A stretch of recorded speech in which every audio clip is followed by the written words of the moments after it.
presentamos 24 horas Central.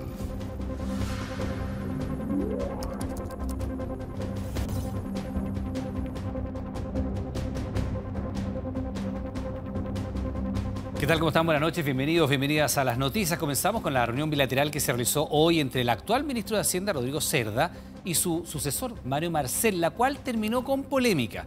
¿Por qué? Porque el futuro secretario de Estado del gobierno de Gabriel Boric manifestó su molestia con el anuncio de extensión del IFE laboral realizado solo horas antes del encuentro por parte del presidente Sebastián Piñera. Claro, ¿qué dijo Mario Marcel? Calificó como complejo conocer de una medida que compromete recursos públicos para el próximo gobierno sin haber tenido información al respecto y señaló que se le pidió al gobierno que no se adopten nuevas medidas que comprometan dinero fiscal. El informe es de José Ignacio Atenas.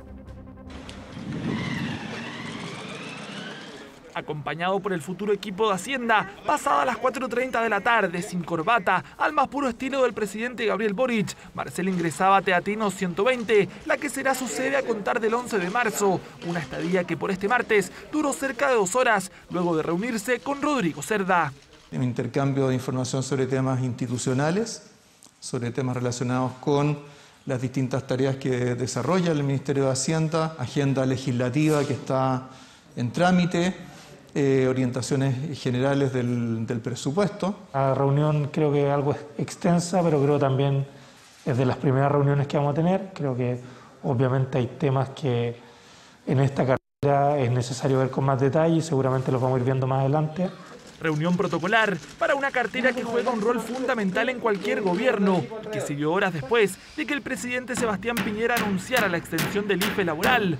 Un beneficio que otorga hasta el 60% de la remuneración, con un tope de 250.000 pesos a jóvenes entre 18 y 24 años, mayores de 55, personas con discapacidad y asignatarios de pensión de invalidez, mientras que el resto de los nuevos contratados les da un subsidio de hasta un 50% de la remuneración con tope de 200.000 pesos.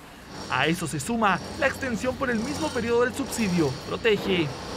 Es un subsidio que beneficia con 200.000 pesos mensuales a las madres trabajadoras con hijos menores de 2 años que no tengan asegurado el derecho a la cuna por el empleador. Herramienta que desde el Ejecutivo aseguran serviría para ayudar a recuperar el mercado laboral. Sin embargo, generó la primera diferencia entre ambos gobiernos. Mario Marcel aseguró que no tenían información al respecto de una medida que compromete recursos fiscales y que será efectiva durante el próximo gobierno. Le hemos solicitado al ministro, en los días que quedan para el cambio de mando, en lo posible no se adopten medidas nuevas que involucren que comprometan recursos públicos y esperamos que no tener nuevamente sorpresas de estas características. Nosotros efectivamente estamos gobernando hasta el último día y eso significa tomar decisiones. Tomamos decisiones en muchos ámbitos todos los días y esta es otra decisión que había que tomar y esta decisión se tomó en función de preocuparse del empleo de los chilenos. Molestia que fue ratificada por la vocera del futuro gobierno. Este gobierno tiene mandato hasta el 11 de marzo, pero no puede seguir pretendiendo gobernar posterior al 11 de marzo. Esto no tiene que ver con la política en particular, sino en que sigue pretendiendo establecerse como norma que su mandato exceda lo que sea el 11 de marzo. Diferencias por recursos públicos, que será una preocupación constante, sobre todo cuando las proyecciones hablan de un bajo crecimiento económico. Para nosotros lo importante es que este año 2022 sea un año de transición en el cual terminamos de salir de esa situación excepcional del 2021, que tiene una dimensión fiscal muy significativa. Nosotros hemos tratado de dejar las finanzas públicas lo más ordenado posible después de lo que nos ha ocurrido. Efectivamente hemos tenido una pandemia y un estallido y había que dar respuesta. Finanzas públicas que serán clave durante los próximos 4 años, donde la reforma tributaria jugaría un rol fundamental para cumplir las promesas de gobierno, que serán lideradas en gran parte por Mario Marcel, el nuevo jefe de la billetera de Chile. Bueno, y este martes se realizó la primera reunión del comité político del presidente electo Gabriel Boric junto a sus 2 coaliciones para coordinar la instalación del gobierno. Claro, a menos de 3 semanas de llegar a la moneda, continuaron las reuniones entre los ministros entrantes y salientes para el traspaso de mando del próximo 11 de marzo. Además, anunciaron la declinación en el cargo del cuestionado futuro subsecretario de Obras Públicas. De todo esto nos cuenta más Marian Basso. Esta es nuestra primera reunión formal que tienen las dos coaliciones. Es una primera muy buena reunión. Nuestra primera reunión con el comité político, con todos los partidos de gobierno, así que estamos preparando todo para empezar a gobernar el 11 de marzo. Fue la primera reunión del futuro oficialismo, una liderada por los 5 ministros del comité político del presidente electo Gabriel Boric, cuyo fin fue coordinar a las dos coaliciones del próximo gobierno ante los desafíos que se avecinan, el cambio de mando del 11 de marzo y la instalación del Ejecutivo. Vamos a poder analizar algunas de las tareas, las primeras reuniones de traspaso de mando y los siguientes pasos para continuar con la instalación de gobierno. Cita en la que los miembros de Apruebo Dignidad y del Socialismo Democrático continuaron acercando posturas en temas de su interés. Por ejemplo, el nombramiento de cargos de confianza como los delegados presidenciales y jefes de servicio. Entregamos ya las propuestas al comité político, cada partido, con nuestras para que fueran considerados. Nos estamos reuniendo, estamos trabajando y fortaleciendo nuestras relaciones con los partidos de Apruebo Dignidad y por supuesto que vamos a trabajar sobre aquellos puntos en los cuales tenemos coincidencias. Jornada en la que el equipo de Gabriel Boric confirmó la declinación del cargo del nombrado subsecretario de Obras Públicas Alfredo Gutiérrez, cuestionado por perjuicios a la empresa Construcciones y Obras Marinas BIS, que acusó el pago desfasado de un contrato para la construcción de un transbordador en el lago O'Higgins. Con este comunicado nosotros ya cerramos este proceso y ahora la etapa que estamos desarrollando y a la cual nos vamos a abocar es las nominaciones que nos quedan y en el cierre obviamente de lo que tiene que ver con el plan de COVID. Martes en que continuaron las bilaterales entre los ministros salientes y entrantes. La futura titular del Trabajo y ex subsecretaria de Previsión Social en el segundo gobierno de Michelle Bachelet, Janet Jara, fue recibida con flores por funcionarios del ministerio cuando llegó a reunirse con Patricio Melero. El foco de la cita, el sistema de pensiones. El gran tema pendiente que nos hubiera gustado muchísimo haberlo podido concretar, pero que queda pendiente, que es la reforma integral al sistema de pensiones. Se va a realizar a través de un proceso de diálogo social tripartito y participativo con presencia regional a fin de levantar un proyecto que aborde el tema estructural en materia de pensiones. La niñez y la reforma que busca instalar nuevos servicios de protección en reemplazo del Sename fue uno de los temas tratados en la reunión entre el ministro de Justicia, Hernán Larraín, y la futura titular de la cartera, Marcela Ríos. La futura ministra de Medio Ambiente, Maisa Rojas, y el actual titular, Javier Naranjo, discutieron sobre los desafíos del cambio climático y el potencial de nuestro país en energías renovables. Durante la tarde tuvo lugar la cita de salud. Aquí hay un cambio de gobierno, pero el tema de salud es un tema de Estado, por eso vamos a tener más reuniones, una reunión especial para el tema COVID y vacunas. Instancia en la que se trató el tema del retorno a clases presenciales. Ya ha mantenido conversaciones con las próximas autoridades de educación. No hay ninguna duda que tenemos que hacer un retorno seguro, pero un retorno ya. También se desarrollaron bilaterales en las carteras de Minería, Cultura, Ciencia y Agricultura. Eso mientras el presidente electo sostuvo reuniones en medio de sus días de descanso en Juan Fernández. Visitó el consultorio rural y la tenencia de carabineros de la isla, además de asistir a un encuentro ciudadano. Todo a menos de 3 semanas de asumir la presidencia de la República. Atención con esto, lo que vemos aquí es un examen de PCR falsificado.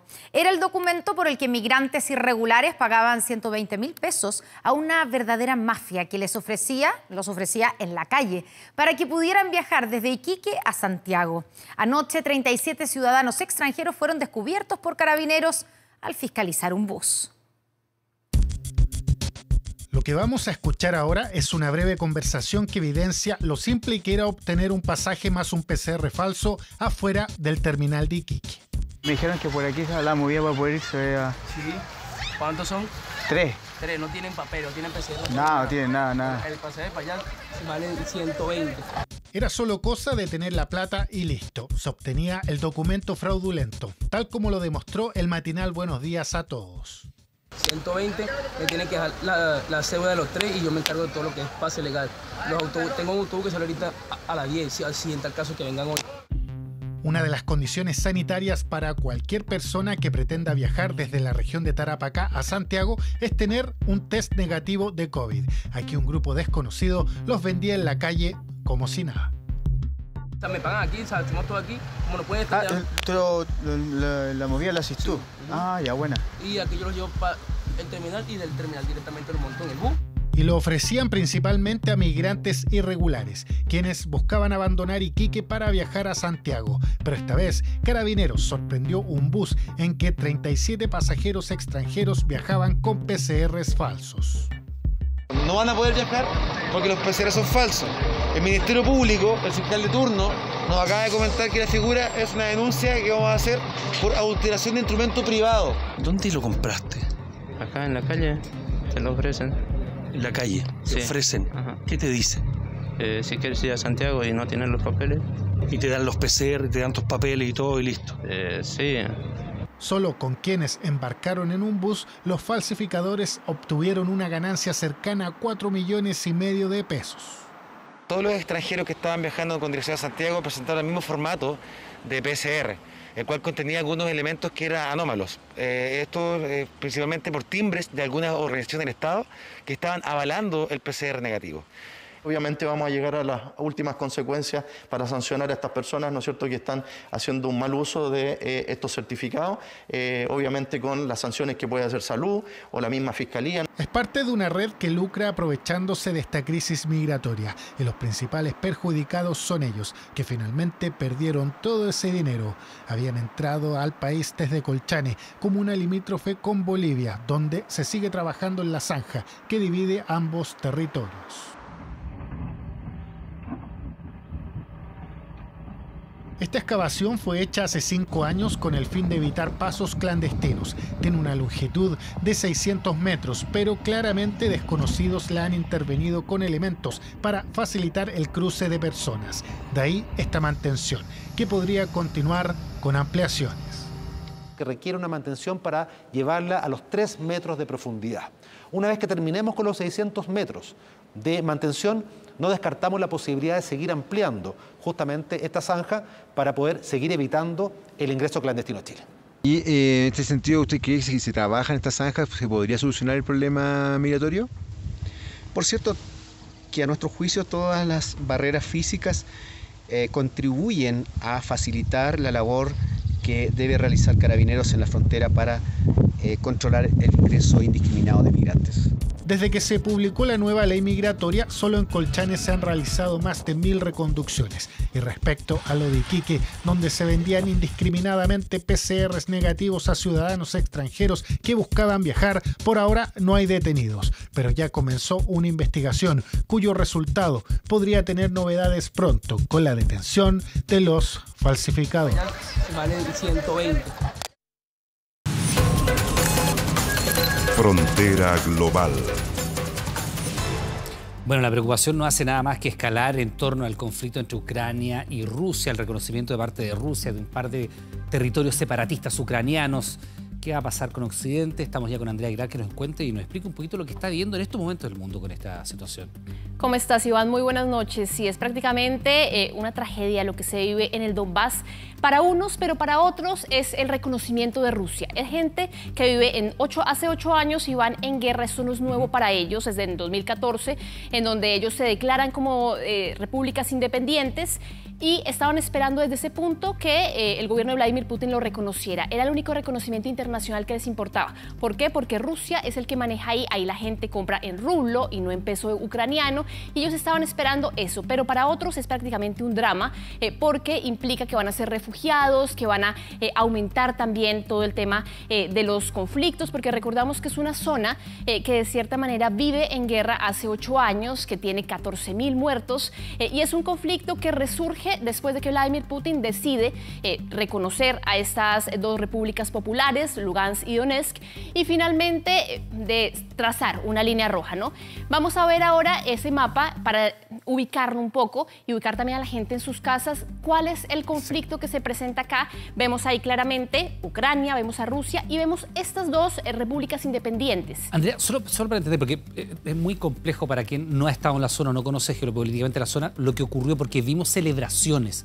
Estas 2 repúblicas, hoy día separatistas, pertenecen administrativamente a Ucrania, pero tienen una población que es mayoritariamente rusoparlante, ¿verdad? Incluso algunos de ellos tienen pasaportes emitidos por Rusia. Muchos de ellos, y de hecho anoche se veían las celebraciones en las calles de estas repúblicas y particularmente en las que están controladas, porque hay que hacer un zoom y vamos a hacer en ese momento justamente para entender qué es lo que sucede en estas repúblicas. Vemos ahí, no toda Donetsk y Lugansk están de cierta manera controladas por los separatistas prorrusos. Es apenas un tercio de esas dos ciudades que en algún momento fueron de Ucrania completamente. Son ciudades, Iván, en Donetsk, 2 millones de habitantes, en Lugansk, 1,5 millones más o menos, pero tú mencionabas un punto importante y es el hecho de la población. Muchos de ellos, entre más al este de Ucrania más rusos se sienten, lo cual obviamente tiene que ver también con un poco la identidad, ¿no? Vamos a repasar también cuál ha sido la declaración y cuáles han sido las sanciones, porque hemos tenido una batería de sanciones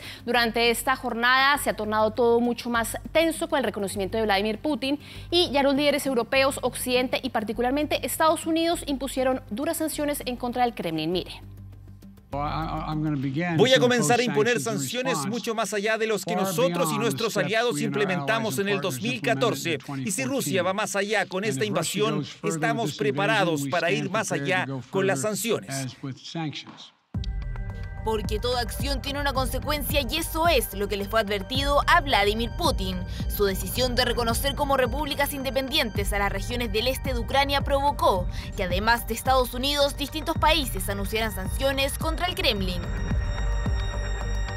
Una que fue puesta sobre la mesa hace semanas por Joe Biden era el fin del gasoducto que conecta Rusia con la Unión Europea a través de Alemania. Sin embargo, el sucesor de Merkel no era categórico al respecto hasta ahora. Es el paso legal administrativo necesario para garantizar que ninguna certificación del oleoducto pueda ahora tener lugar. Y sin esa certificación, Nord Stream 2 no puede entrar en funcionamiento.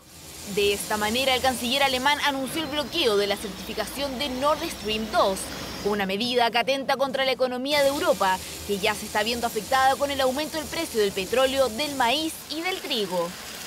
La Unión Europea además informó que castigará a la banca que financia el ejército del Kremlin, pero también a todos los miembros de la Duma de Rusia y la Cámara Baja del Parlamento. Claro que Vladimir Putin no figura directamente en la lista. Las graves violaciones que Rusia está cometiendo no quedarán sin respuesta. Estamos fuertemente unidos en este frente y aumentaremos sustancialmente el nivel de las sanciones de acuerdo con el comportamiento de Rusia. Una ola de castigos por parte de las naciones que daron espaldarazo a Ucrania. Reino Unido busca castigar económicamente a Rusia y a estas regiones rebeldes. Hoy el Reino Unido está sancionando a los siguientes 5 bancos rusos: Rosilla, Isbank, General Bank, Provinz Bank y Black Sea Bank. Y estamos sancionando a 3 personas con un patrimonio neto muy alto. Cualquier activo que tengan en Reino Unido será congelado.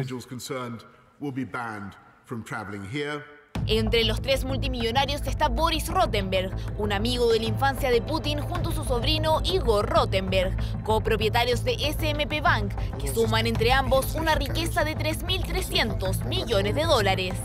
Una suma de sanciones que podría complicar a los rusos. China es aliado natural del Kremlin y podría obtener grandes beneficios si Putin decide invadir Ucrania. Pero colocarse de este lado del conflicto también puede acarrear consecuencias. Con las sanciones económicas de Occidente a Moscú, Beijing figura como la mejor opción para el comercio internacional de Rusia. Sin embargo, la tensa situación en la frontera también complica al gobierno chino, donde las medidas restrictivas podrían golpear la economía del país. Y eso es lo que pasa en el terreno diplomático, lo que está fuera de esta zona que habíamos visto, de la zona del Donbass, pero entre la esperanza y el miedo se debaten los residentes de Donetsk y de Lugansk, lo hemos comentado, no todos están descontentos con esta invasión, como lo califican muchos, pero cómo se vive realmente en estas zonas que se convirtieron en el epicentro de la crisis internacional, en la siguiente nota.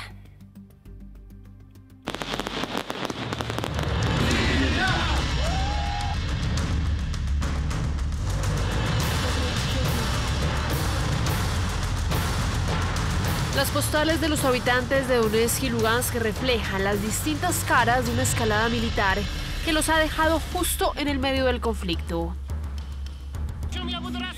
De esto es lo que les he hablado a mis hijos y estoy seguro de que recordaré este momento. No puedo poner en palabras lo que siento. Estoy muy feliz. El júbilo de los habitantes prorrusos que llevaban 8 años esperando el reconocimiento del gobierno de Vladimir Putin estalló en las zonas controladas por separatistas, en donde las banderas rusas ondearon hasta la madrugada. Ahí no circula dineros de Ucrania, sino que circula rublo ruso. Rusia ha entregado más de 700.000 pasaportes a la población que vive en Lugansk y Donetsk y que tiene una situación muy precaria en términos económicos. Cientos de habitantes de esa zona serán acogidos como refugiados en Rusia, como lo ha establecido el gobierno de Vladimir Putin, luego de insistir en que no está haciendo nada en contra de las leyes internacionales. Rusia ha decidido reconocer la independencia de 2 repúblicas populares de Donbass y ya hemos visto las especulaciones sobre este tema de que Rusia quiere restaurar el imperio dentro de las fronteras vecinas. Esto es totalmente falso. Pero para quienes viven en la zona ucraniana afuera del control de los rebeldes prorrusos, el reconocimiento de Putin a esta zona solo amplía un conflicto que desde 2014 ha dejado más de 14.000 muertos. No espero nada bueno de esto. Estoy tan harta. Durante 8 años no hemos vivido, solo existimos. Yo soy una anciana, pero ¿qué pasará con los niños? Hay mucha tensión en este momento. Cuando estalló ese conflicto en 2014, Santiago Pavlovich recorrió las calles de estas zonas. Informe especial reflejó la tensión de una guerra que 8 años después solo se incrementa. ¿Que nos vayamos? Ok, nos vamos a retirar. Están disparando estos hombres. Sube. ¡Ay! ¿Por qué? Journalist. Y es que desde que los separatistas se autoproclamaron repúblicas independientes de Ucrania, pasaron a controlar 1/3 de las ciudades de Donetsk y Lugansk, que se han convertido en un territorio arrasado por los bombardeos. Es realmente peligroso quedarse aquí y el sonido de las explosiones ha sido atroz en las últimas noches. Lo primero es garantizar la seguridad de los niños, aunque muchos han sido evacuados con sus familias. Lo que ocurre actualmente en estas zonas prorrusas recuerda el conflicto con Georgia en 2008, así como las múltiples veces que Putin ha hecho uso de las Fuerzas Armadas para defender sus intereses. Lo vimos, por ejemplo, durante la Segunda Guerra en Chechenia, lo vimos en Georgia en 2008, lo vimos en Ucrania en 2014, lo vimos cuando Rusia envió tropas a Siria para combatir al Estado Islámico, pero que terminaron apoyando al gobierno de Bashar al-Assad. Aunque Rusia anunció que enviará misiones de pacificación en estas zonas, ahora reconocidas por su gobierno, asegura que las tropas aún no han sido desplegadas en terreno. Un panorama incierto que amenaza con convertirse en el peor enfrentamiento armado en Europa desde la Segunda Guerra Mundial. Y conversamos, Iván, también con Felipe Albornoz. Él es un chileno que se encuentra en Kiev. Nos contó cómo se está viviendo toda esta tensión. Obviamente hace un paralelo en que lo que sucede en la capital no es lo mismo que en la zona de frontera o en estas repúblicas populares, como se llama ahora en Rusia. Pero sí hay una tensión inminente, hay una preocupación por quienes quieren evacuar también. Repasemos parte de la conversación que tuvimos hace minutos con Felipe. ¿Cuál es el ambiente que se respira a esta hora en la ciudad de Kiev? ¿Hay algún tipo de tensión, teniendo en cuenta todo lo que está sucediendo en la frontera entre Rusia y Ucrania? Mira, la gente se ve bien relajada, ¿ya? De hecho, los chilenos que también están aquí en Kiev, que yo sé, también están muy relajados, como que aquí no pasara nada, como que no hubiera conflicto. Mi esposa específicamente estaba muy preocupada porque ellas... Bueno, escuchó en la noticia que estaban entrenando los rusos con misiles antibalísticos y cruceros, y eso es muy peligroso. Lo que yo observo, la gente van a los trabajos, por lo menos acá en Kiev, ¿ya? Van la gente a los trabajos, mandan a los niños a los colegios, la gente anda caminando normal en las calles, los supermercados también no hay desabastecimiento. Tengo entendido que tú estuviste también en algún momento en el Donbass. ¿Cómo se vive ahí? ¿Cuál es el ambiente también que tú pudiste percibir durante esta visita o este viaje? Mira, yo estuve específicamente en la ciudad de Marinka y Krasnoborivka. Son ciudades muy fronterizas que en la ocupación rusa, ¿ya? De hecho, hay soldados que están custodiando la frontera y los soldados rusos con los soldados ucranianos están a distancia de 500 metros. O sea, es muy fácil ahí abrir fuego y enfrentarse. ¿Han tenido algún contacto con la embajada, que entiendo es la de Varsovia, la que está en Polonia, el consulado? Sí, la Varsovia, sí, exactamente. Yo tengo el caso de mi hija y, bueno, ellos me dieron la solución de que yo tradujera el certificado de nacimiento de mi hija que está ucraniano y que lo tenían que apostillar. Y eso lo puedo mandar, a Dios gracias, lo puedo mandar vía correo electrónico escaneado. O sea, no tengo la necesidad de ir a Polonia, ¿ya? Ahora el tema de las evacuaciones, ese otro tema distinto. ¿Cómo uno va a saber si ya los aeropuertos están cerrados? Varias líneas de Europa no están volando acá a Ucrania. ¿Cómo va a ser cuando si va a haber una guerra? Como yo le digo, la mayoría de los chilenos están en Kiev. Salir de acá de Ucrania o las ciudades hacia el oeste de Ucrania o a Polonia o simplemente regresar a nuestras patrias, ¿ya? En tu caso, ¿cuál sería la opción más cercana, Felipe? ¿Sería volver a Chile o quisieras salir de Kiev para irte a otra capital europea? Mira, yo estoy viviendo acá en Ucrania porque, bueno, llegué a estudiar el idioma y, bueno, aquí me casé, me enamoré y terminé teniendo mi hija, ¿ya? Pero aquí también me ha costado bastante el idioma y imagínense, irse a otro país europeo que yo no sé el idioma, volver a quedar de cero de nuevo.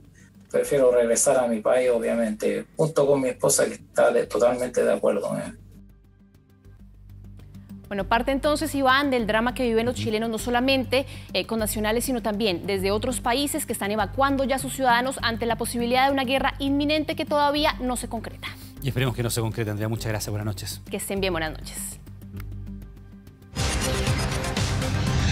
Convención Constitucional. Y de lo que está ocurriendo en Rusia y en Ucrania, aterrizamos en Chile con lo que está ocurriendo en la Convención Constitucional. Una propuesta de la Comisión de Sistema Político de la Convención está generando polémica. Un grupo amplio de constituyentes busca reemplazar lo que actualmente sería el Senado por un Consejo Territorial, con menos atribuciones y con enfoque en legislaciones regionales.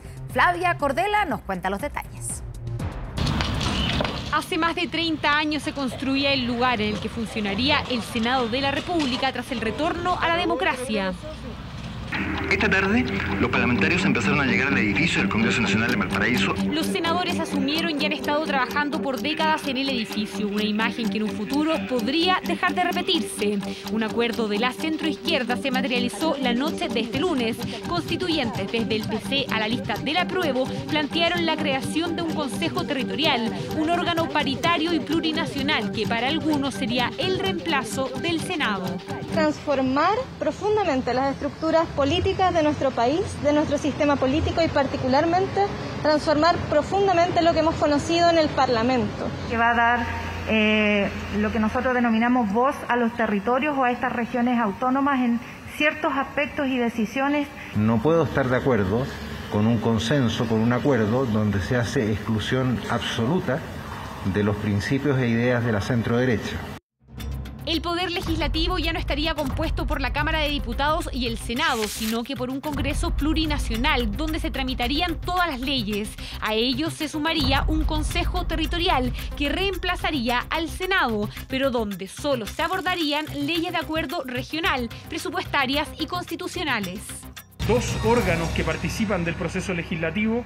Hay uno que tiene el foco puesto en el Congreso Plurinacional y el otro que es el Consejo Territorial, y ambos confluyen en ciertas temáticas específicas. Que la proporcionalidad hace que en la Cámara de Diputados aquellas regiones menos densamente pobladas estén subrepresentadas, y creo que eso se corrige con este Consejo Territorial, donde todas las regiones tendrán igual número de representantes. Los miembros del Consejo Territorial se elegirían por votación popular 2 años después de la elección parlamentaria y presidencial, y todas las regiones tendrían el mismo número de representantes. El cargo duraría 4 años y la instancia estaría presidida por él o la vicepresidenta de la República, con derecho a voz pero no a voto. Generar las instancias para que los consensos y las discusiones incluyan a todos los sectores políticos. Este acuerdo transversal excluyó a los convencionales de Vamos por Chile, quienes rechazaron la propuesta. Una democracia sin contrapesos al poder político.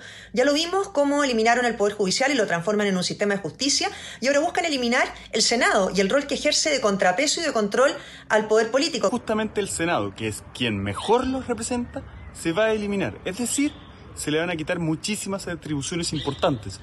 La Comisión de Sistema Político había aprobado por mayoría y no por los 2/3 un Congreso plurinacional que terminaba con la figura de una segunda cámara. Con esto, para algunos, vuelve a existir una bicameralidad. Será el Congreso plurinacional la entidad más preponderante al momento de tomar las decisiones. En el sentido político, por lo tanto, este sistema puede entenderse como un sistema bicameral de carácter asimétrico, pero en términos prácticos va a funcionar casi como si fuese un sistema unicameral. Se propuso también que no solo exista un presidente de la República, sino que también un vicepresidente elegido democráticamente que competirá con él en dupla. A ello se sumaría un ministro de gobierno que realizaría el trabajo de coordinación política.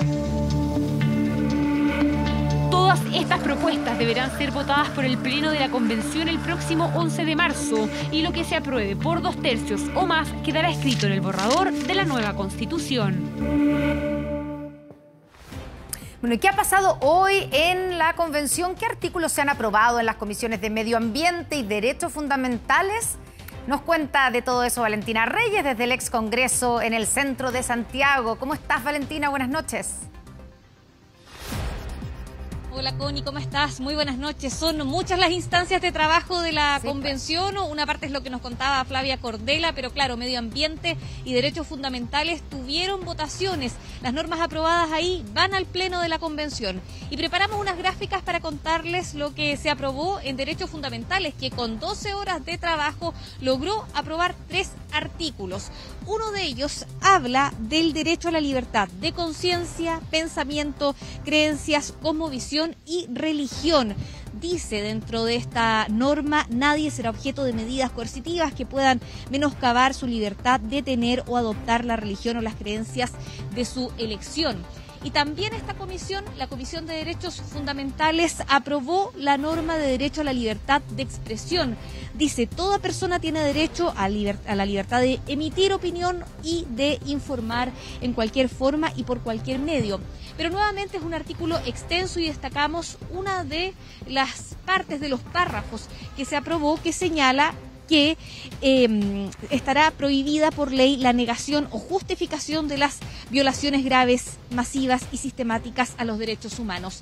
La aprobación de ese párrafo, era un párrafo que se agregó a la norma, tuvo una votación estrecha, así que hay que ver qué pasa en el Pleno de la Convención, si esto se va a aprobar o se va a rechazar.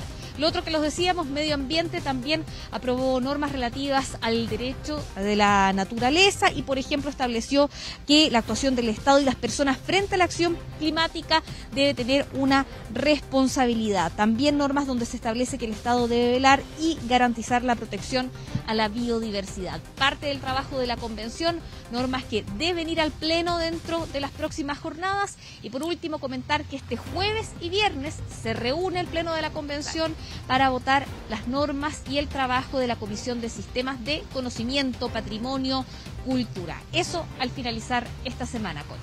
Avanza entonces los trabajos todavía de comisiones, ¿cierto? Lunes, martes y miércoles, y jueves y viernes ya tendremos Pleno de la Convención Constitucional. Valentina Reyes, muchas gracias por toda la información. Así es. Buenas noches. De nada, buenas noches. Bueno, considerando el escenario sanitario de nuestro país y el descenso de los nuevos casos de Omicron, ¿podríamos pensar en eliminar pronto algunas medidas sanitarias? Entre los expertos no hay consenso, aunque varios países europeos ya lo han hecho. El último en sumarse a esta tendencia fue el Reino Unido, mire. Ya no existirán restricciones contra el COVID en Reino Unido. Se bajan todas las medidas destinadas a evitar los contagios. Boris Johnson aseguró que hay que aprender a vivir con el virus, una decisión que se suma a lo que han anunciado otros países europeos y que abre el debate en Chile. ¿Podríamos tomar el mismo camino? Yo creo que no se debería implementar eso aquí. y sobre todo porque la gente igual es súper irresponsable. Creo que el uso de mascarilla en lugares abiertos debería ser sin mascarilla, ir avanzando a ese camino. Está bien que sigamos con las medidas de restricción todavía, porque todavía el virus está circulando. Para los expertos tampoco hay un consenso, aunque hay varios que consideran que las restricciones actuales tienen una justificación sanitaria. Seguimos todavía con más de 20.000 casos diarios, con más de 130.000 casos activos, con más de 1.000 personas en unidad de paciente crítico. Así que todavía eso es una situación que nos mantiene en plena pandemia. Cuando uno libera estas medidas, si después quiere volver atrás, es bastante más difícil. Hay voces que plantean que podríamos, en un corto plazo, flexibilizar algunas restricciones. Por ejemplo, reducir de 7 a 5 los días exigidos para una cuarentena en los casos positivos. Es probable que en un plazo de 2 semanas más estemos por debajo de los 10.000, incluso por debajo de los 5.000. Eso va a cambiar un poco el escenario, nos va a dar más tranquilidad y vamos a poder repensar un poco algunas medidas. Por ejemplo, no seguir usando mascarillas al aire libre, ¿no es cierto? A lo mejor en la calle no va a ser necesario. Yo diría que la normalidad se tiene que recuperar en un plazo bastante corto. Uno de los puntos que más debate genera, por ejemplo, es la exigencia de un PCR en el aeropuerto al ingresar a Chile. La gente está un poquito saturada porque le toman antes de salir de viaje, llega al aeropuerto y le vuelven a tomar de nuevo y esa persona se hizo el examen en menos de 72 horas. Esas medidas va a haber que revisarlas. Muchísimas personas que vienen llegando de viaje en el extranjero y que llegan con infección, muchos de ellos asintomática. Y si no hacemos este test, no lo vamos a detectar y esa persona va a volver a sus actividades habituales y podría contagiar a otras personas. Así que yo creo que no ha sido una mala práctica. No está dentro de los planes actuales del MinSal eliminar las restricciones sanitarias. ¿Cuál será la estrategia de la futura ministra? Es muy difícil que ninguno de nosotros pueda prescindir de alguna estrategia hoy. Como tampoco podríamos decir que de seguro vamos a instalar tal o más cual estrategia. Dadas las condiciones que tengamos en marzo, en abril, iremos tomando las mejores decisiones con la evidencia disponible. Algunos especialistas confían en que este año podríamos considerar al coronavirus como una endemia, siempre y cuando continúen los casos a la baja, no aparezca una nueva variante que impacte, tal como lo hizo Omicron. Vamos a otro tema. Al problema de las tomas ilegales, ahora se suman las ventas de terrenos sin documentación alguna por parte de bandas criminales, según denuncian en Maipú. Por eso la comuna está desalojando antes que levanten edificaciones para contrarrestar este lucrativo negocio ilícito.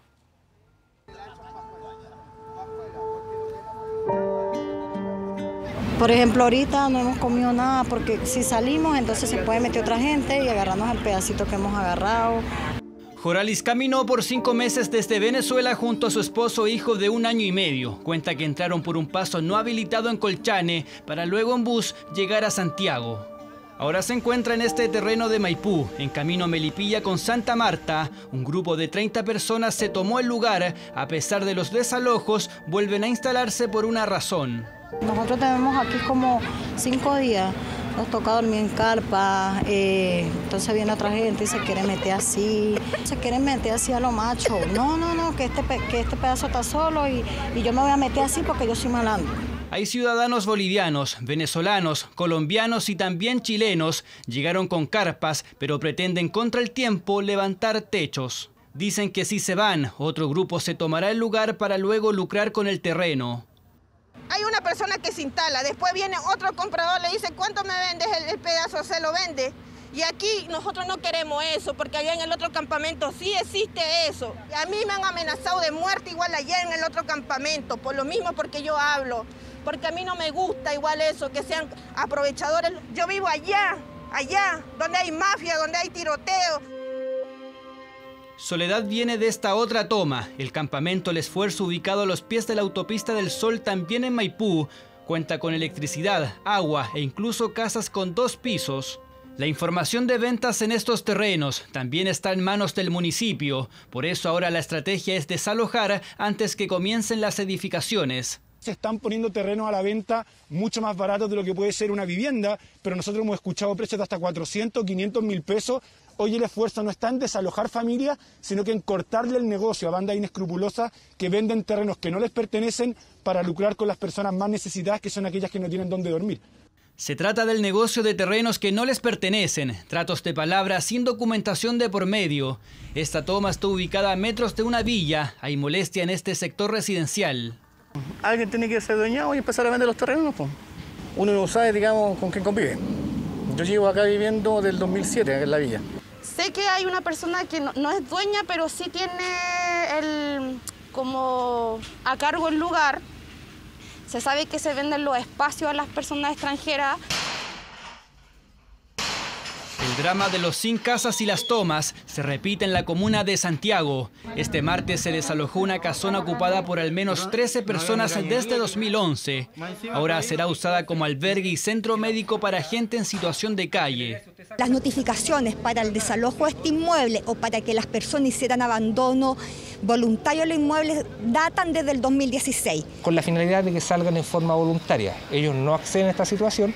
Por lo tanto, a través y el uso de la fuerza que la ley nos permite, nos faculta, se hace el ingreso a esta dependencia y posteriormente el desalojo de los mismos. Los desalojados serán llevados a un albergue si así lo desean. En Maipú, mientras tanto, continuarán fiscalizando terrenos que puedan ser tomados para evitar ventas ilegales. Un problema de difícil solución, con personas que recorren miles de kilómetros buscando un mejor futuro, con chilenos esperando por años una solución habitacional y en medio inescrupulosos que tratan de lucrar con la desgracia y la desesperación de la gente. El senador Jorge Pizarro denunció ante la PDI a 2 empresarios y a un diputado electo por tomar y difundir en redes sociales una foto que lo muestra en un espacio privado. De comprobarse el delito, los responsables se arriesgan hasta 5 años de cárcel y multas millonarias. Es parte de la imagen viralizada en redes sociales que muestra en la intimidad al vicepresidente del Senado, Jorge Pizarro, en una reposera al salir de la piscina. Ocurrió la semana pasada y uno de los primeros en comentar o insinuar de su viralización fue el diputado electo Gonzalo de la Carrera. Por ese tuit, el senador hoy pide sea llamado a declarar por la justicia. Yo recibí esta foto como la recibieron miles de chilenos por WhatsApp. No la quise subir a redes sociales porque obviamente es su privacidad. Y bueno, creo que el senador Pizarro me alude, quiere sacar alguna ventaja política, no sé. Como consta en la denuncia realizada por el vicepresidente de la Cámara Alta y que obtuvo la tercera, la imagen, según el parlamentario, habría sido captada por Nicolás Ites Neff y su padre, Andrés Ites Moscovich, quienes ese día visitaron un departamento que se encuentra en venta o arriendo y que el senador habría logrado divisar a uno de ellos. En el libelo, Pizarro expresa que se trata de... Los hechos que pasaré a exponer en lo sucesivo constituyen un flagrante atentado en contra de mi derecho a mantener un espacio privado y exclusivo, afectando mi privacidad e intimidad. Por lo que solicitó investigar, formalizar y acusar a los responsables por la infracción del artículo 161A. Castiga a las personas que intercepten, capten imágenes y graben hechos privados que ocurren en recintos particulares o que no sean de libre acceso al público. La tarde de este martes, el Ministerio Público recibió la denuncia del senador y determinó que sea la Fiscalía Local de Las Condes que investigue el caso. No solamente se castiga al que saca fotografías en lugares privados sobre hechos privados, sino que también al que difunde las imágenes al público, es decir, exhibir estas fotografías al público dañando la vida privada del afectado. En el caso de comprobarse la existencia de un delito, los involucrados arriesgan penas desde 61 días a 5 años de cárcel y multas que van desde los 2,5 millones a 27 millones de pesos. Y lo siguiente es una tragedia. Por casi un mes que nadie tenía noticias de su padre, de un padre y su hijo, postrado en Chiguayante. El joven de tan solo 26 años recibía visitas médicas semanales debido a su condición, pero en las últimas semanas nadie abría la puerta. No fue hasta este martes que una nutricionista alertó a Carabineros. Ambos estaban muertos dentro de la vivienda, donde llevaban 20 días así. La primera alerta llegó a eso del mediodía de este martes. Nadie atendió al llamado de la nutricionista del CESFAM Chihuahua en esta casa de la calle Graham Bell, en Chiguayante. No era algo normal, las visitas de equipos médicos eran habituales. En el inmueble vivía un padre de 57 años y su hijo postrado de 26, pero ya hace semanas que nadie los veía. Fue más o menos como el 20 de enero. cuando hicimos para sacar todas las basuras que uno tiene. Ahí lo vimos la última vez. Esa última vez que se les vio ya había pasado casi un mes. Recién este martes, tras la alerta del Centro de Salud Familiar, Carabineros llegó al lugar y confirmó lo peor. Padre e hijo estaban muertos al interior de la casa. A priori se descarta participación de terceras personas, no obstante a eso el Ministerio Público ha instruido la realización de diversos peritajes. El Lavocar trabajó en el sitio del suceso, ahora se debe precisar la causa de muerte de padre e hijo. Los primeros antecedentes indican que habrían fallecido hace unas 3 semanas y con pocos días de diferencia. Ambos cuerpos estaban en el baño, el del joven postrado dentro de la tina. No sé yo si moriría de inanición el niño, del impacto de ver a su papá, no sé. Y se dieron cuenta de que había mal olor y mosca. Un caso que impactó especialmente a quienes viven en este sector de Chiguayante. El joven de 26 años recibía visitas semanales de equipos de salud debido a su condición de postrado. Desde el municipio confirmaron que desde el 25 de enero nadie abría la puerta de la casa. Allí pudimos entender que tal vez por un periodo estival no teníamos este contacto que era tradicional y frecuente. La semana siguiente, de igual manera, nuestros funcionarios inclusive consultaron a los vecinos, todo aparentemente era normal. Y así pasó casi un mes. La data de muerte de ambos estaría en torno a los 20 días, tiempo en el cual nadie advirtió el deceso de ambos. Y por el Cefam se dieron cuenta, si no pasa un mes más, po. Entonces, ahora donde uno se preocupa. Po. Debiéramos ser más apegados a los vecinos, por último, preocuparnos cuando alguien anciano, tercera edad, gente como ellos que necesitan ayuda, estar pendientes, pero no lo hacemos. Finalmente los cuerpos de Alejandro Ortega y su hijo Francisco fueron trasladados hasta el servicio médico legal. Después del doloroso desenlace, ahora lo que queda es precisar qué causó la muerte de este padre y su hijo. Qué historia tremenda y qué historia triste, ¿no? Bueno, vamos a cambiar de tema. Por más de 1 kilómetro fue arrastrada una ballena jorobada tras quedar atrapada en una embarcación, esto en el balneario Hornitos, cerca de Antofagasta. La comunidad científica está en alerta ya que no es el primer caso. Hace unas semanas otro cetáceo quedó atrapado en una red. Es el tenso momento que vivió esta ballena jorobada, tras quedar atrapada en una embarcación fondeada en el balneario Hornitos, al norte de Antofagasta. En su desesperación, el cetáceo arrastra el bote por más de 1 kilómetro hasta que por sus propios medios logra liberarse. Dramáticas escenas que quedaron registradas en este video. Y lo que queremos es hacer un llamado a las autoridades porque llevan semanas, incluso meses, las ballenas jorobadas alimentándose muy cerca de la costa en Hornitos, Itata y Mejillones. Entonces el llamado es tanto a la autoridad marítima como a Sernapesca, que aumenten la vigilancia en la zona, también que aumenten la fiscalización, porque ya este es el 3er hecho que ocurre de una ballena que se ha visto amenazada por actividades humanas. Estas imágenes también corresponden a Hornitos, donde los bañistas rodean a una ballena que se encontraba alimentándose, lo que según expertos puede generar estrés en el animal. Estas actitudes, ¿cierto?, totalmente repudiables, en las cuales las personas van a interrumpir, a perturbar, ¿cierto?, a hostigar a los ejemplares que se están alimentando, y también algunos otros eventos en los cuales se ha ocurrido donde han estado atrapadas también con algunas embarcaciones, deben ser denunciadas a las autoridades pertinentes.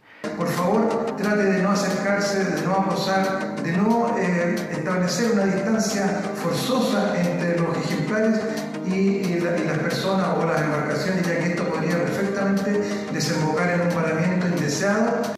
La presencia de cetáceos en la costa de la región de Antofagasta es habitual en esta época. Es una zona de tránsito de estos animales y también de alimentación. Estas imágenes dan cuenta de aquello. Es el momento exacto en que una ballena se está alimentando de anchovetas, avistamientos habituales por estos días y que han logrado captar los antofagastinos.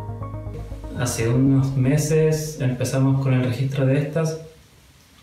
Y hoy en día, el último registro, nos hemos dado cuenta que son las mismas ballenas que ya pasan a ser ballenas del sector, que están prácticamente acá durante mucho tiempo alimentándose.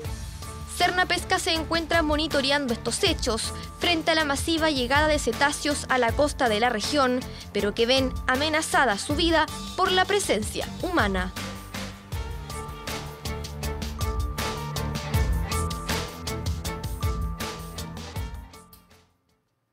Y en la región de la Araucanía continúa la situación crítica de los incendios, con cerca de 50.000 hectáreas consumidas por el fuego. Cientos de bomberos y brigadistas luchan con las llamas para proteger viviendas y ahora también para que algunas reservas forestales no sean consumidas por el incendio.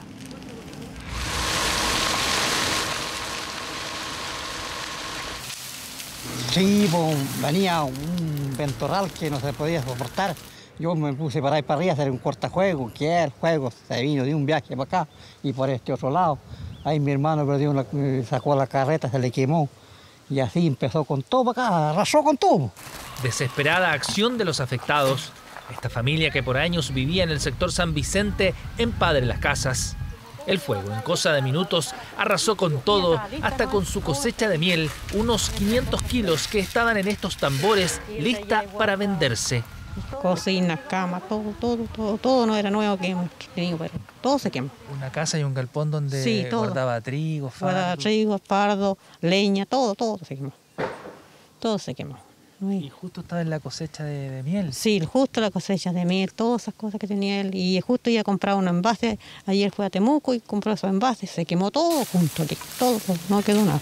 Bueno, es el esfuerzo y el trabajo de los propios vecinos del sector rural de Huichahue, en la comuna de Padre Las Casas, realizando estos cortafuegos para que precisamente las llamas no puedan llegar cercanos a sus viviendas. Solo un ejemplo de decenas de familias que están en vilo en comunas que siguen con alerta roja. A pesar de ello, son pocas las casas afectadas en esta temporada, pese a las más de 46.000 hectáreas quemadas. De manera que hasta el momento solamente contabilizamos 8 viviendas afectadas en lo que va de la temporada, y esto es gracias al trabajo que se ha desarrollado en terreno. Lo lamentable y preocupante a la vez es la confirmación de que la mayoría de los incendios en la Araucanía son evidentemente provocados. Hoy día, revisando la información de la CONAF, hay un aumento considerable en la intencionalidad. Hay un 80% de los incendios forestales se debe a un grado de intencionalidad. Es tanto el trabajo que ha tenido bomberos, brigadistas privados y de la CONAF que se estudia la posibilidad de albergues para los que combaten el fuego. Para que este combate tenga cierto grado de alivio para ellos también, ¿cierto? Pero ha sido bastante complicado, no solamente lo que ha ocurrido hoy día y ayer, sino que ya llevamos 3 semanas combatiendo distintos incendios. Otra preocupación de las autoridades es un hombre que realizaba un cortafuego en la comuna de Victoria y quien sufrió graves quemaduras. Voluntarios de bomberos que se encontraban combatiendo el siniestro lograron rescatarlo siendo trasladado hasta el hospital de Victoria, donde se encuentra hospitalizado con un 96% de superficie corporal quemada y quemaduras de vías aéreas. Este martes la atención está en Melipeuco, donde un incendio forestal afecta hasta ahora 400 hectáreas de la Reserva Nacional China Muerta y donde diversas brigadas trabajan para controlar el siniestro. Bueno, luego de una lucha de 5 años contra un cáncer, falleció María de los Ángeles Guerra, la ex esposa de Carlos Caselli, con quien tuvo una relación de 50 años. De hecho, en los últimos días se hicieron virales diversos videos donde el ídolo de Colo-Colo buscaba levantar el ánimo a la madre de sus 4 hijos. Claudio Arévalo tiene la nota. María es mi amor, solo por ella yo la felicidad. Yo sé que nunca nadie más podrá, porque la quiero de verdad.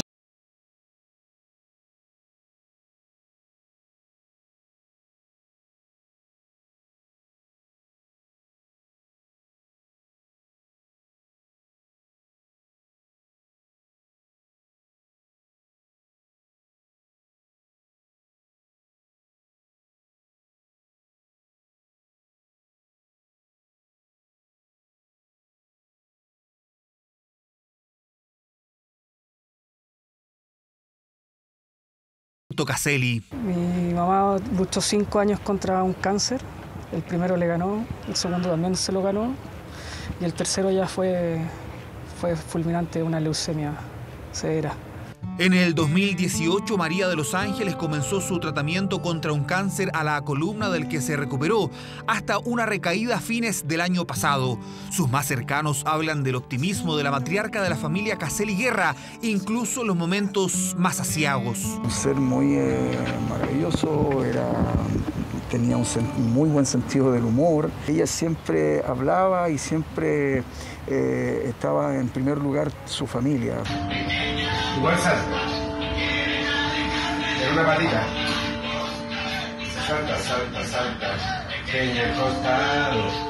Esa esperanza también la tuvo y compartió su esposo Carlos Caselli.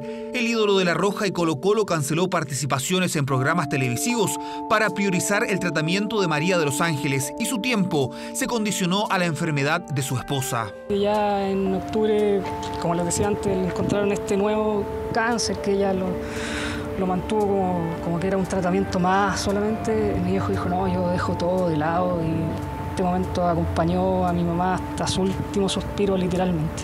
En familia es el abuelo, padre, amante y no la figura futbolística del pasado. Hoy, el rey del metro cuadrado ha vuelto a ser el rey de la casa. Para nosotros es un ser muy especial, o sea, como persona, como ser humano, es una persona maravillosa.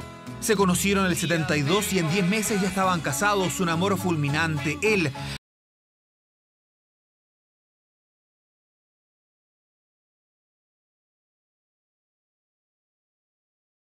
de la atareada vida de la estrella. Una mujer que entregó mucho amor incondicional, sin pedir nada a cambio. Este miércoles serán velados los restos de María de los Ángeles Guerra, la mujer ejemplar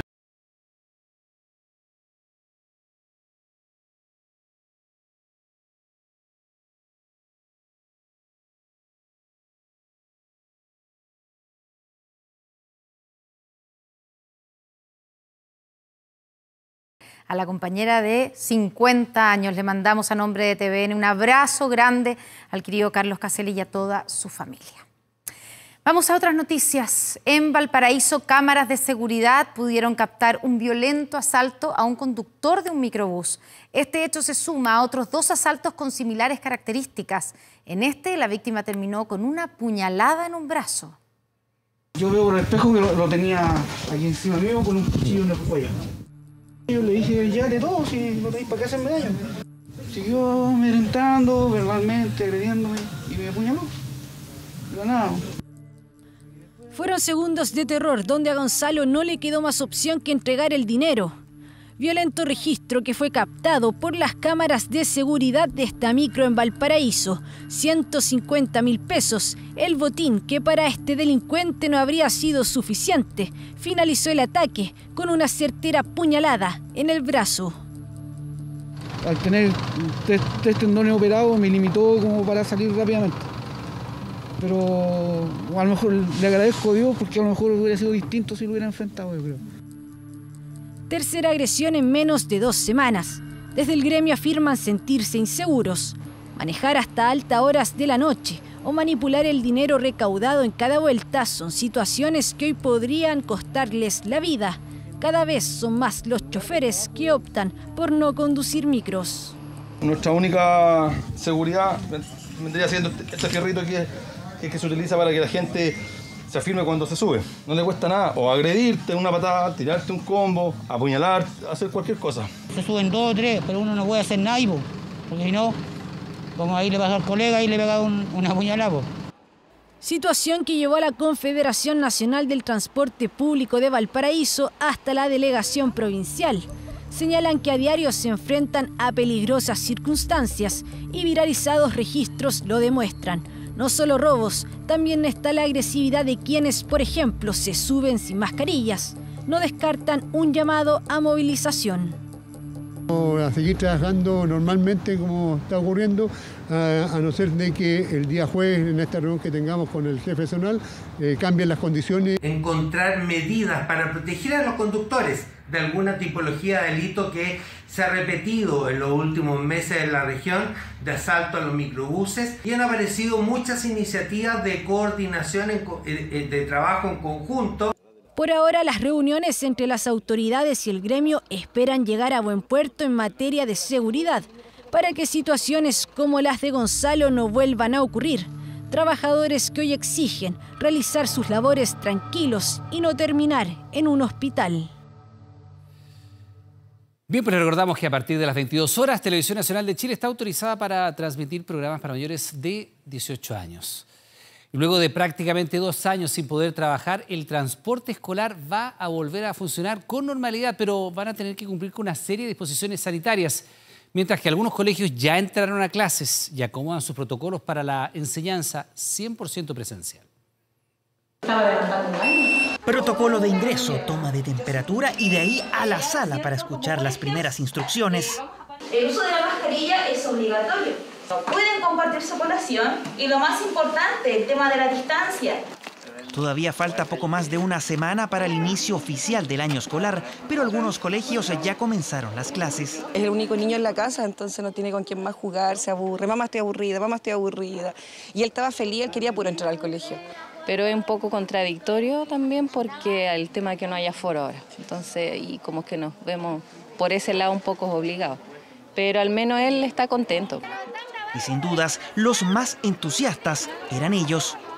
Los profesores son muy buena onda y aprendo de una forma divertida. Extrañaba mucho a mis amigos y a los profesores y profesoras.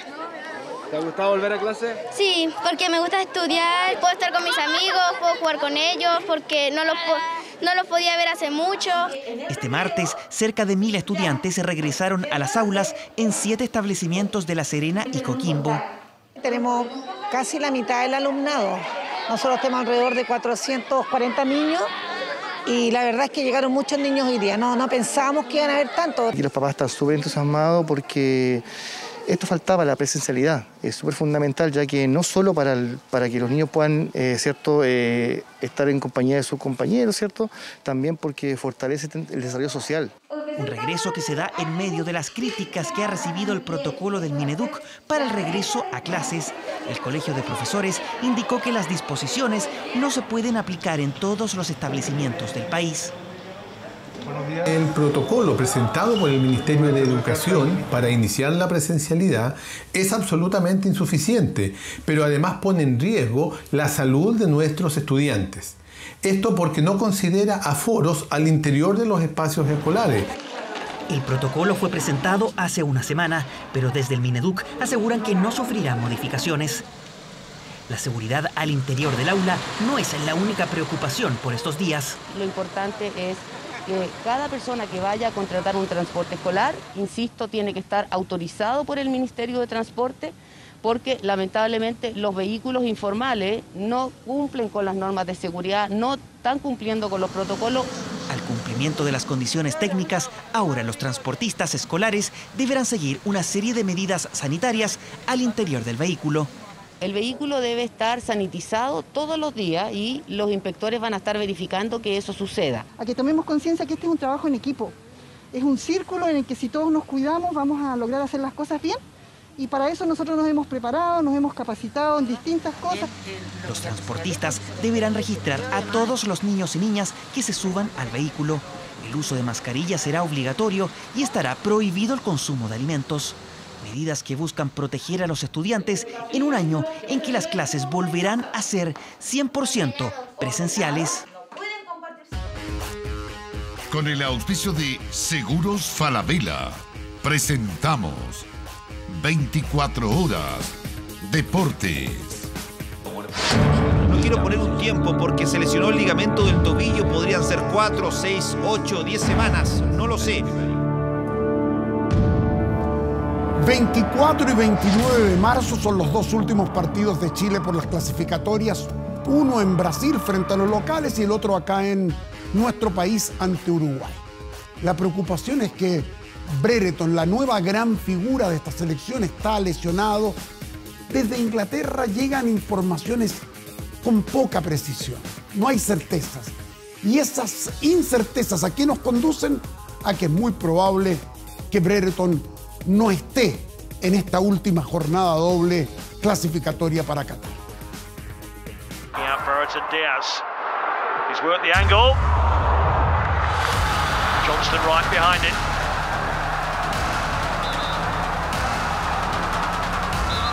Un golpe que le dolió a Vena, La Roja y a todo un país. Cojeando y con ayuda, Brereton no pudo salir solo de la cancha, indicador de que lo que vendría no era nada bueno.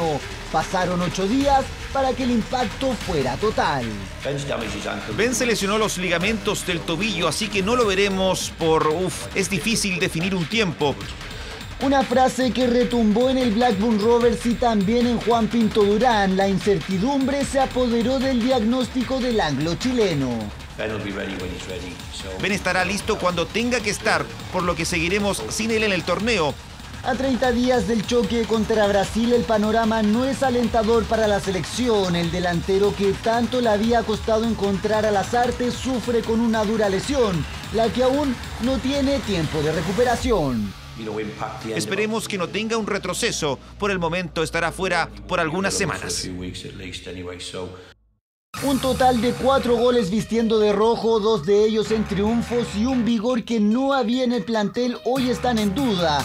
Pero, ¿qué piensa la Marea Roja de la lesión del 22? Lo encuentro una falta inmensa para el equipo. Yo creo que sí, nos va a hacer falta. Ojalá alcance a llegar, nos va a afectar mucho. Eso por parte del hincha, porque diversos especialistas en traumatología también dan su opinión al respecto. El manejo, habitualmente en lesiones leves, consiste en un periodo corto de inmovilización, seguido por un periodo de rehabilitación que va entre 3 a 6 semanas. Y las lesiones más complejas, también existe un periodo inicial de inmovilización seguido por un periodo de rehabilitación que va de entre las 6, 8 inclusive hasta la 12ª semana.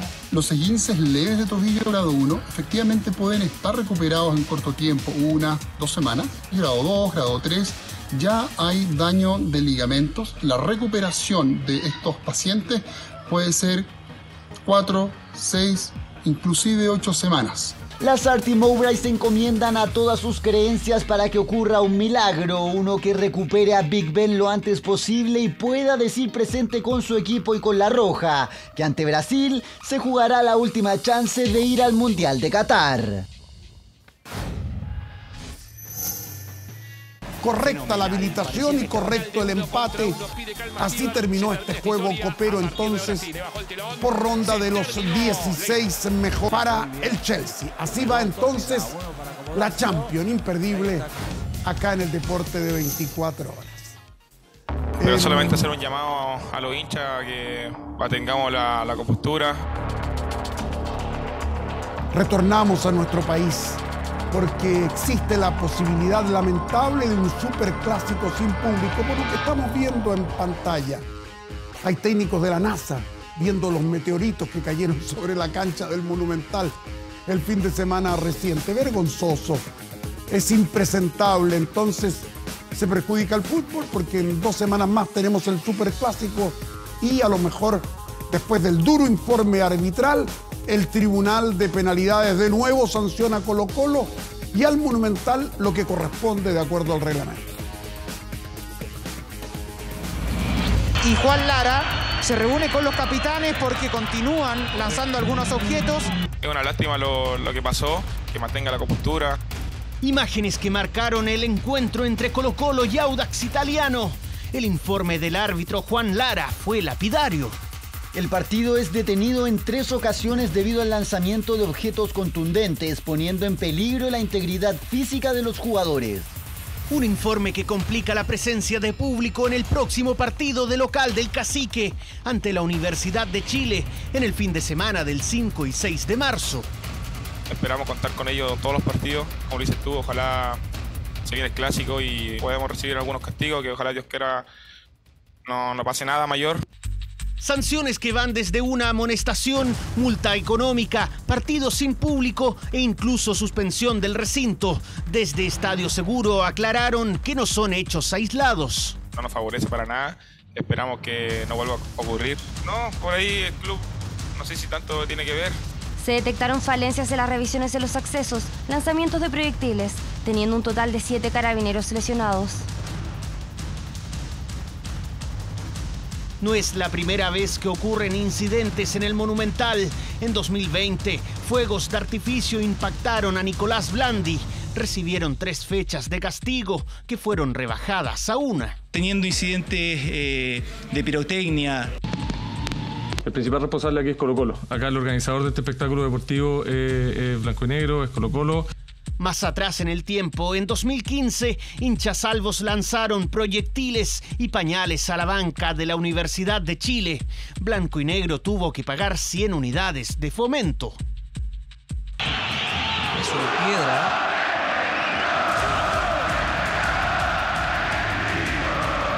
Colo-Colo identificó a 18 personas para aplicarles derecho de admisión por agresiones y porte de arma blanca.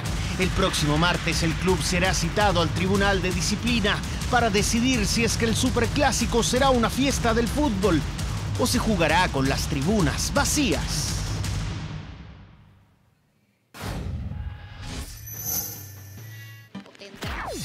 Debut chileno en Copa Libertadores en Viña del Mar con gran público, como se puede apreciar en la toma anterior. Everton enfrentaba al Monagas de Venezuela. Buena figura, la mejor del partido, Lucas Di Llorio. Ahí está Paqui festejando junto a la reciente contratación, 25 años, 1,90 m. Una trayectoria que no tiene gran brillo, pero por Dios, cómo jugó hoy. Víctor Sosa, el 2-0 para Everton. Muy buen triunfo del equipo chileno, mostrando mucha potencia en el comienzo del partido, donde pudo incluso haber alargado las cifras. Un cabezazo del grandote, del flaco Di Llorio, para el 3-0 del cuadro chileno sobre los venezolanos. Victoria auspiciosa en el arranque de la participación nuestra. Mañana Audax Italiano en Rancagua enfrenta a Estudiantes de La Plata, un equipo argentino. Volvemos con el deporte dentro de un instante. Acompáñanos, por favor. Ya volvemos con 24 horas Central. Valparaíso Cerro Abajo es la competencia más importante del descenso urbano en Latinoamérica. Ha estado 2 años fuera del calendario deportivo y vuelve toda la emoción este domingo por la tarde con transmisión de TVN, en vivo y en directo.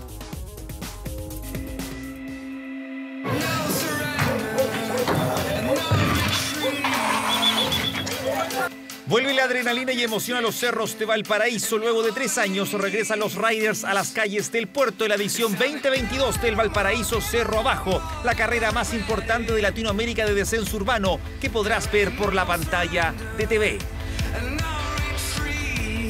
Nosotros vamos en el fondo conectando los distintos obstáculos que ya están y hacemos como que amplificamos el desafío que ya les plantea el lugar.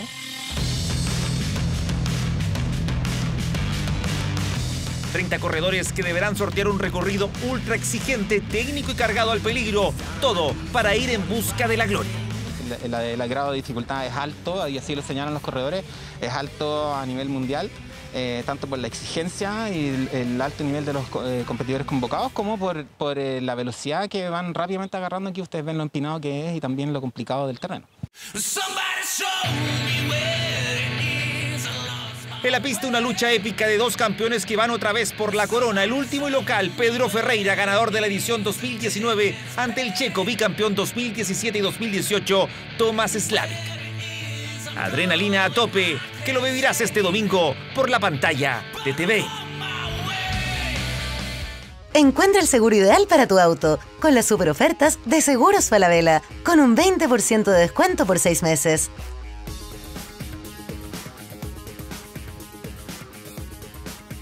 Leonel Sánchez, el gran Leonel, una de las figuras icónicas en la historia del fútbol y el deporte chileno, se encuentra internado y en grave estado de salud. Leonel Sánchez se recuperó hace unos 15 días de un COVID y ahora al parecer de nuevo está con complicaciones de carácter respiratorio por una trombosis pulmonar. 85 años, un tipo excepcional, se encuentra internado de urgencia en el Hospital Clínico de la Universidad de Chile después de presentar fiebre durante la noche pasada y esta mañana. Rogamos por la pronta recuperación del gran Leonel Sánchez, figura en el Mundial del 62, campeón con la Universidad de Chile, incluso tuvo el mérito de jugar por la U y por Colo-Colo, pero el club de toda su vida fue la Universidad de Chile. A este momento de preocupación por la salud de Leonel, nosotros agregamos también el pesar que hemos manifestado. Bueno, también Pelé está en una situación complicada. Pelé ha sido hospitalizado nuevamente por un problema en la recuperación de un cáncer de colon, pero se le ha manifestado una infección urinaria, lo que ha complicado a los 81 años la salud del gran Edson Arantes do Nascimento, Pelé. Para él también pedimos que la vida lo acompañe en una pronta recuperación. Y nuestro pesar también por el fallecimiento de María de los Ángeles, la señora de Carlos Caselli, un amigo de toda la vida. Saludos para Carlos, afecto y solidaridad para toda su familia. Buenas noches, seguimos en un instante con las noticias con Connie e Iván.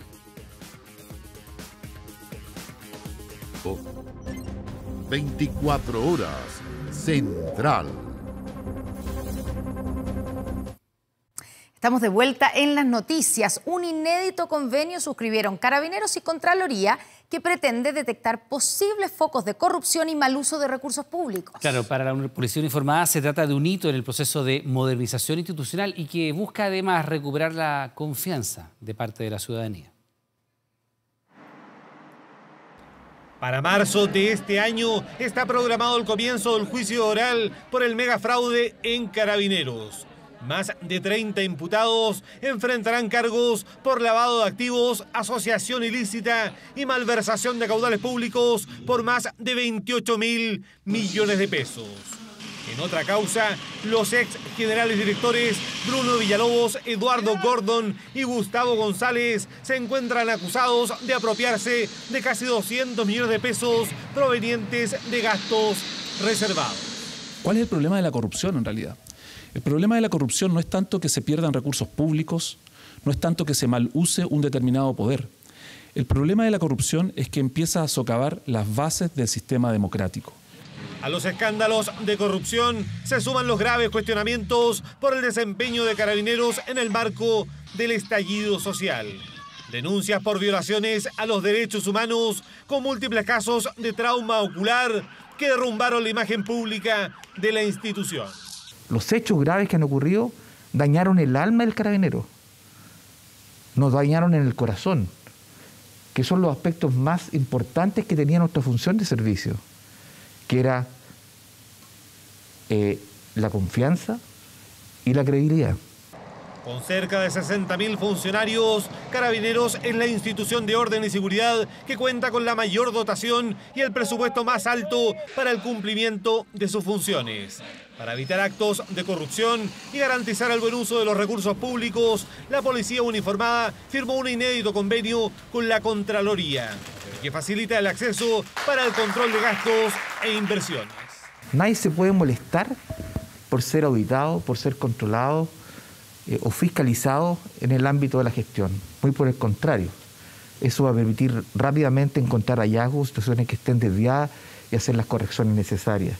Una institución con ese número de personas siendo administradas y con ese volumen de recursos, no habernos hecho cargo oportunamente implicó dañar la confianza que tienen las personas en la institución. Acuerdo que también incluye una serie de talleres y capacitaciones para el personal de Carabineros, además de la entrega de herramientas de control para verificar el correcto uso de los recursos fiscales.